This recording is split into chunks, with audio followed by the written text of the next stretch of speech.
Well, good afternoon from not so sunny Thailand. Some updates. Sorry about that, I had an error there. Right, so this isn't supposed to be here because the ECU isn't finished. There's just a few other things. I still got the airbox on there. I've got a design that replaces that, more air. I'm using E20, which is 20% ethanol, which is the equivalent of 98, 99 octane fuel. Problem is, being ethanol, it needs more fuel. I am running out of fuel, so it's actually a bit lean. So I'm actually losing power. Well, not. I mean, I've got more power than it ever had, but there's more power to be had. I just don't have enough fuel, so I've got to change the injectors. But that's a me problem, not a you problem. So full titanium carbon, crazy lightweight, and the sound is dirty, and so they're still working on it. Sound is ridiculous, and yeah, I don't think the neighbours, well, there's no one over there, but here we go. It's still got that distinctive sound, but a little extra.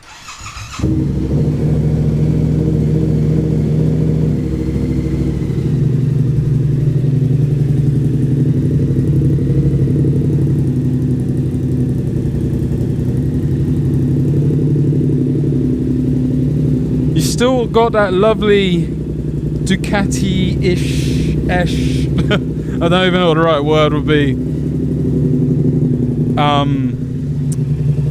Sound at idle, and at low RPM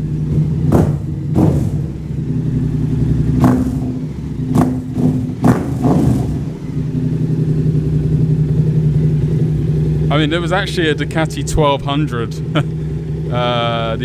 next to my bike the other day, and he was pretty baffled because he said, sounds like a Ducati. I'm like, I agree, because I've had many myself. But it's only when you go up higher in the revs, which I don't know if you can see there, the sound changes, and it sounds more MT-07, or actually sometimes sounds like the R1. It's kind of weird. It's the cross-plane crank, I assume. But anyway, here we go. Proper revs. You ready? Oh, okay. I have no rev limiter on this software. That's why I can't really ride it anywhere, because you could rev it all the way to 20,000 and blow your engine. So yeah.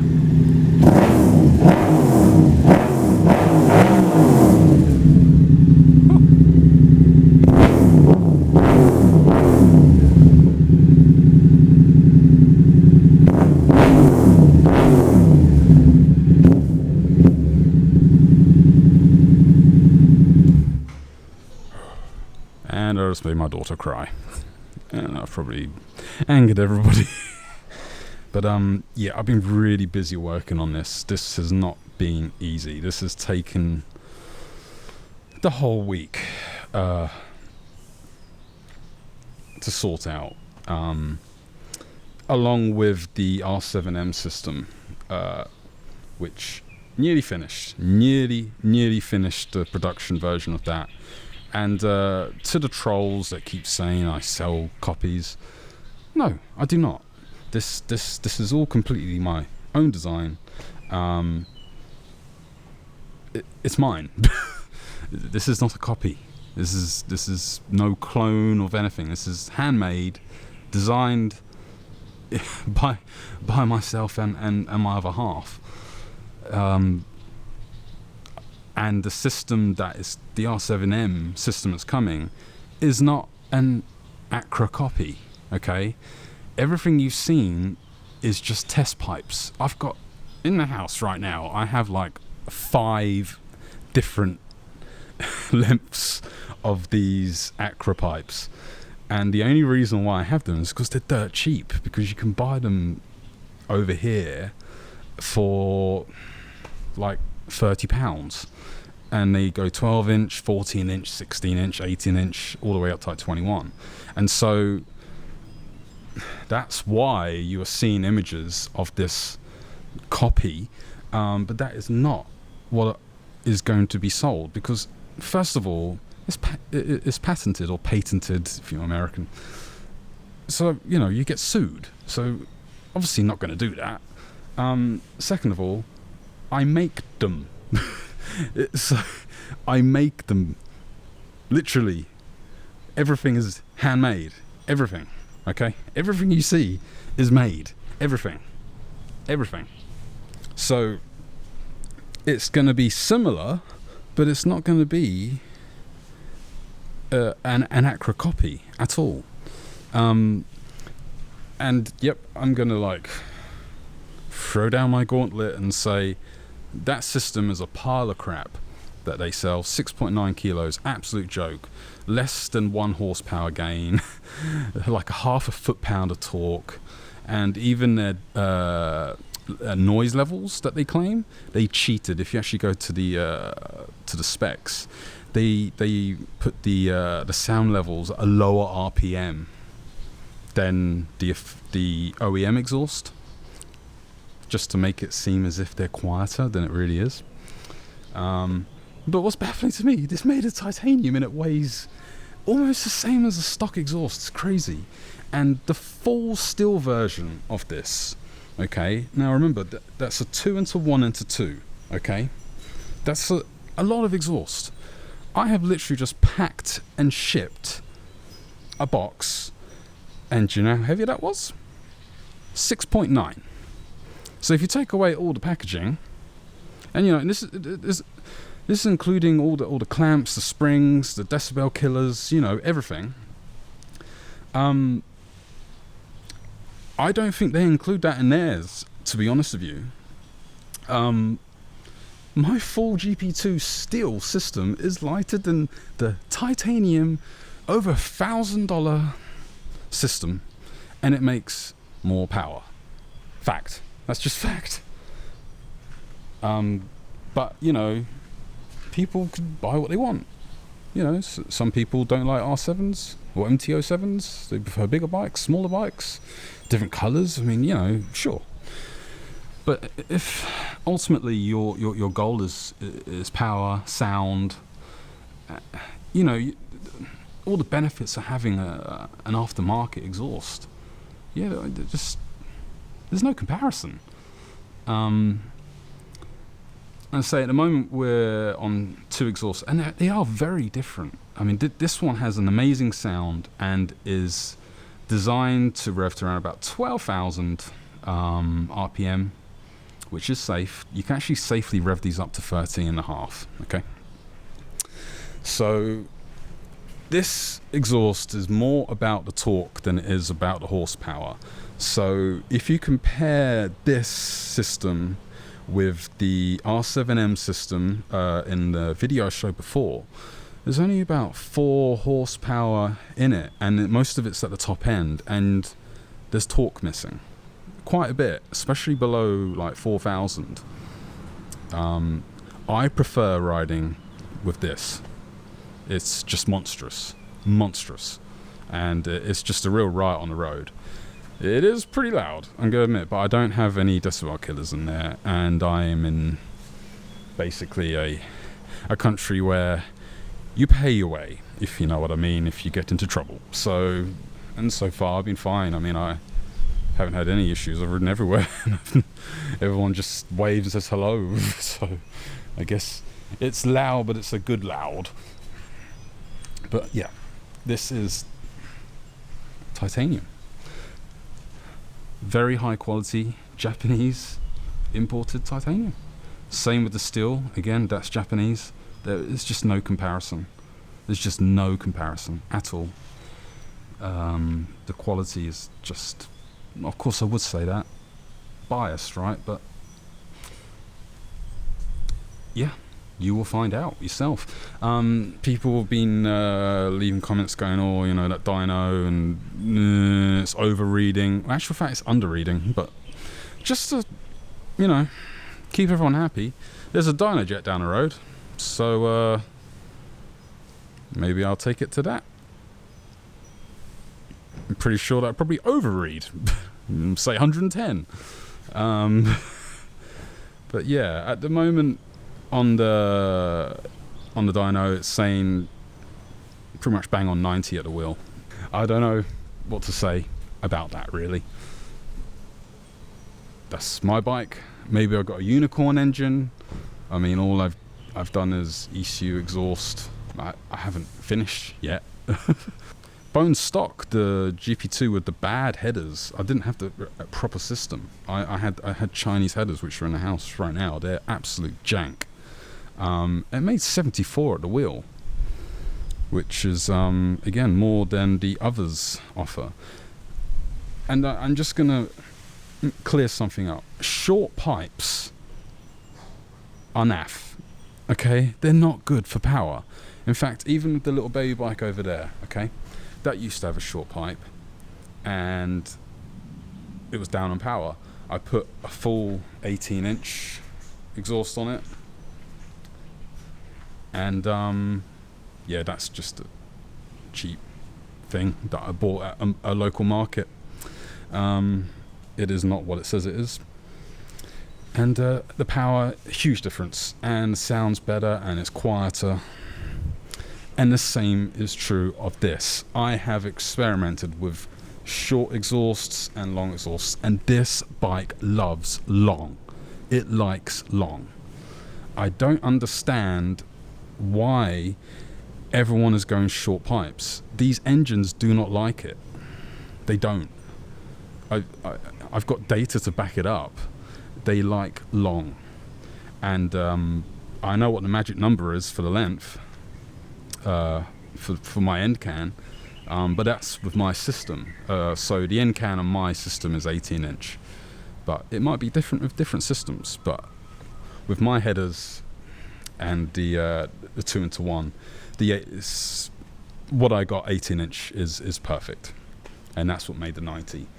And this just a little bit down on the peak power, and it's got a little bit less RPM, which is good. I prefer that, to be honest. I don't like a revvy bike. You must buy an R6, but yeah, I've got all the torque, almost all the power. It actually sounds better, and yeah, of course, this is a tiny bit heavier because I've got a full titanium R7m being made, and it's probably going to weigh like 1.8 kilos or something stupid.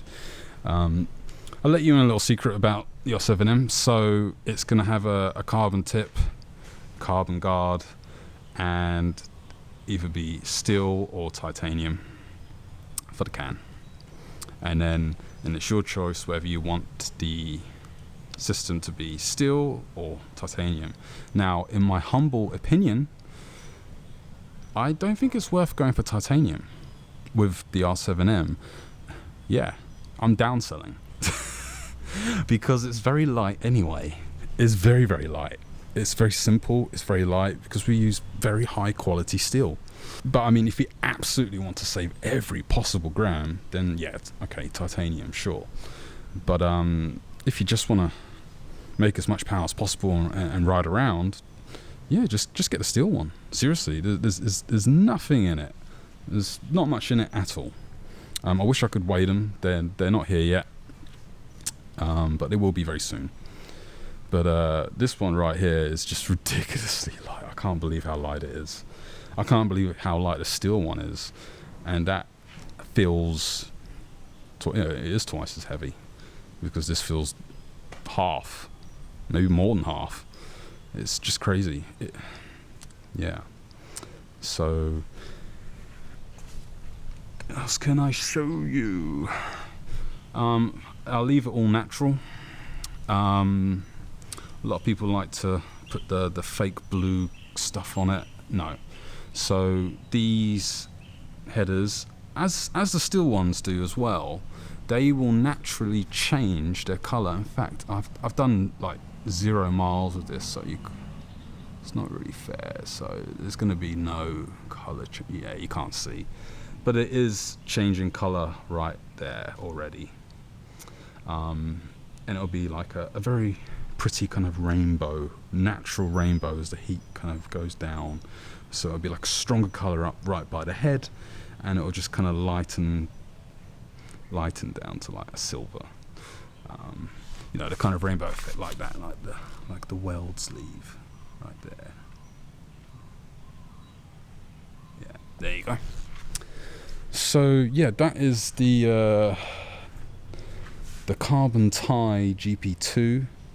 I'm not going to bother with titanium end cans because the weight benefits just aren't there over the steel. So it's just going to be steel and then tie carbon. It just makes more sense from a consumer's point of view, because though I sell these, I think exactly like you.